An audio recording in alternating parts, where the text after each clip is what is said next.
This is how you rebuild a Fox. This is a Float RP2 rear shock. So you'll just take out the Allen heads, hold it onto your bike. These are just bushings.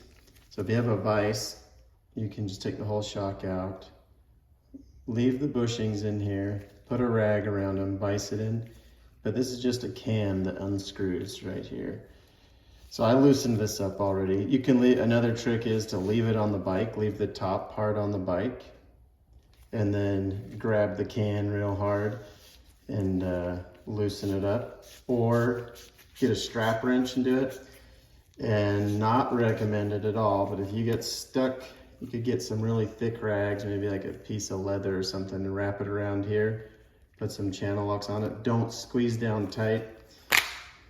And then you just pop the can off. It takes a little bit of force. Now this, you could have oil. We are gonna put some oil inside here. And when you pop this thing open, sometimes there's a bunch of oil and it goes flying. So a good idea is to have some rags or do this over a place where you don't care if oil splatters everywhere. So with this can, inside here, we've got this little dust seal. And I bought my rebuild kit already. Here it is. So I get a few picks, tools. I have this one that I like. I kind of soften the tip, but we have a dust seal on the can. And we just kind of dig our thing into there, pop it off. And then in your kit, like I have my kit laid out over here, it comes with it comes with the fluid that we're gonna lube everything before we put it on, and then we'll dump the rest of this in the shock body. It comes with a bunch of O-rings, more than we need for variations. So okay, we're taking this out. We got some seals inside here, 2 white ones. I think they're Teflon. I just take my tool. We don't want to gouge anything. So gently get behind it. Oh, almost had it. Get behind it and pop it out. And then you will just match these up with the sizes you have in your kit.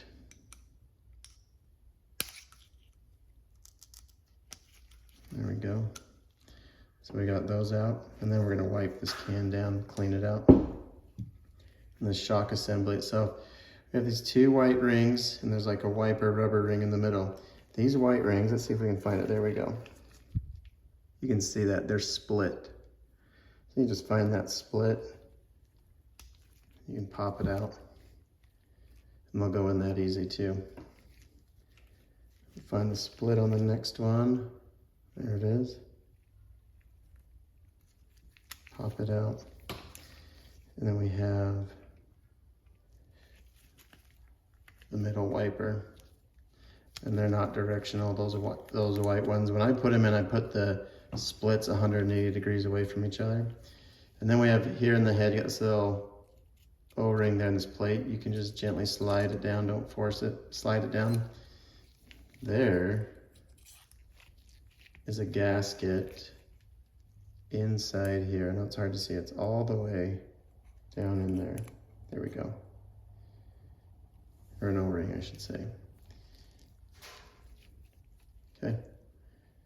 Now we're just gonna clean everything up really good. Wipe everything down. Okay, I've wiped everything down. Good clean rags, clean out all those grooves. So I'll start in reverse order. So we have this guy. So we need the seal that went in the top. So I just go to the kit. These are all the same, but I just go and I line them up and make sure they're the same size, same thickness. So there we go. So these all these seals are for another type or another body. So I'm gonna put some of the sealant that it comes, or not sealant, but lube that it comes with. My gloves here. Work it around, make sure this O-ring is totally lubed up. This is all clean. So slide it over, get it inside, and then I'll just work it down into the bottom, there where its groove is. Okay, I got that seal in there. Now we'll get our 2 plastic ones that go around the rubber wiper. Make sure they got plenty of lube on them.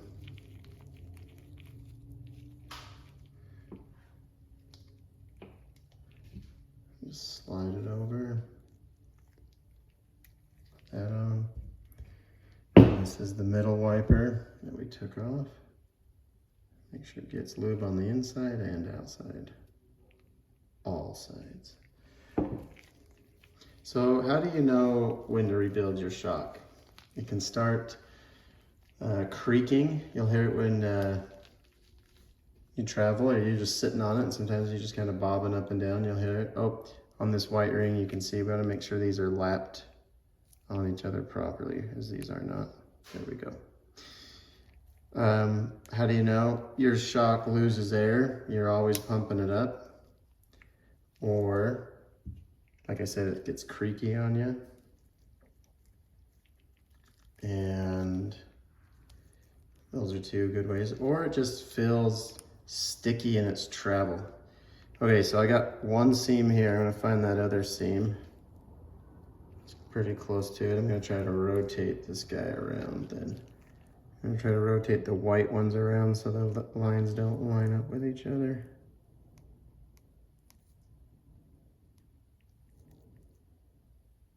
Here we go. Got it. Okay. So I'm gonna make sure that everything has got lube on it, right? Just when we go to slide the can on, we don't want anything hanging up. Okay, well lubed.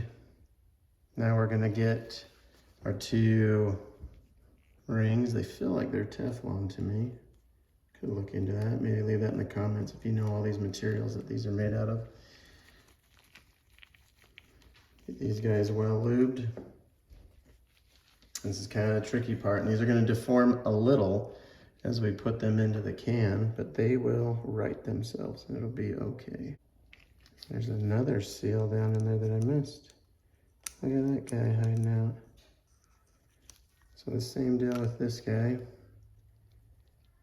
He was sandwiching those two rings, so let's do that. So this guy right here. Get some lube on him. All right, still same thing. Put the white ring in.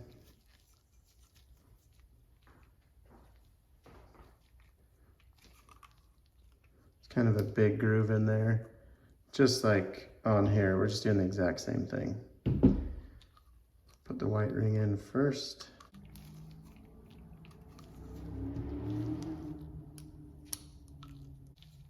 Almost got him. The first one's easier because you have a lot of room. Once you get the middle rubber seal in, and then you go to the next one, it's a little trickier. But you just work them. And don't worry about deforming them. All right, here's our new middle seal. It's all rubber, so these guys are easier. Get it started. I always like to get one side started and kind of pin it with my thumb. And then I try to work it around. There we go. Just always holding one side of it in and then working the rest around. Popping that last little bit in.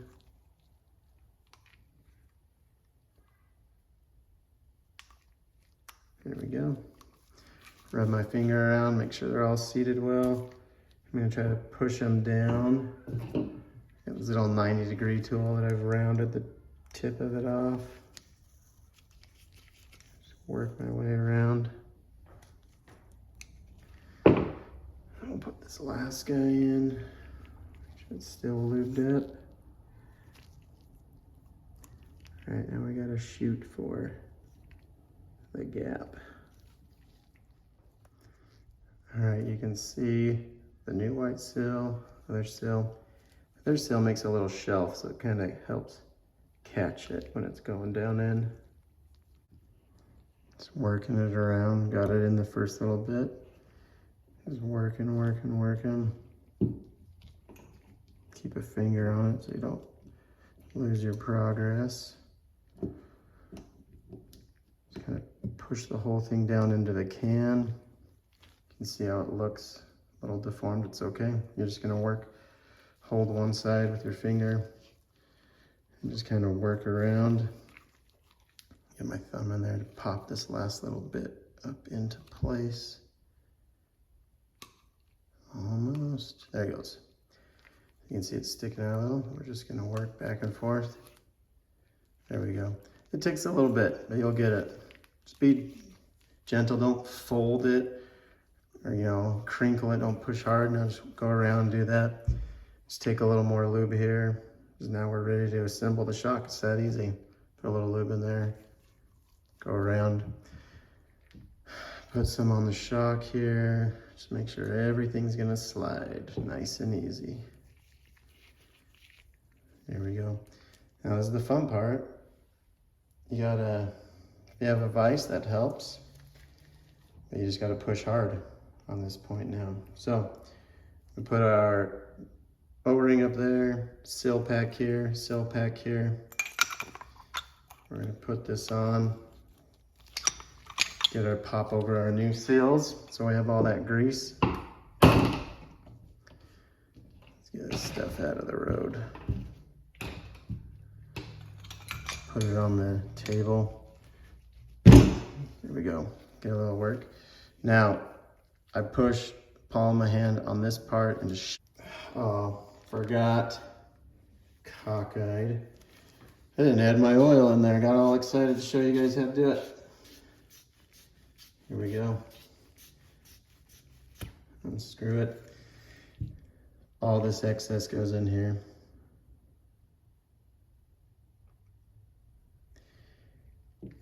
But I want it in the middle of the chamber here. So I'm gonna do this. You can do a little bit on top too, but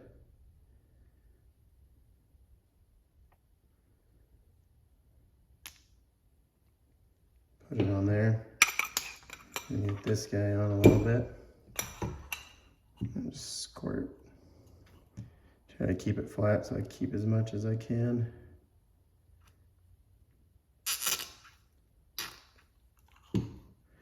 So this oil, what happens is your shock normal life is just going up and down, up and down. It just weeps the oil out around here. And our dust seal. And the video just gets me off my game.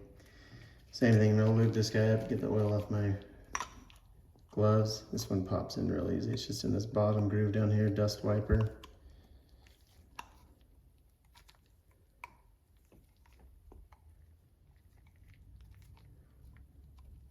Same deal, work my finger around, make sure it's seated, feels good, all oily. Got it. I'm gonna smash this down again.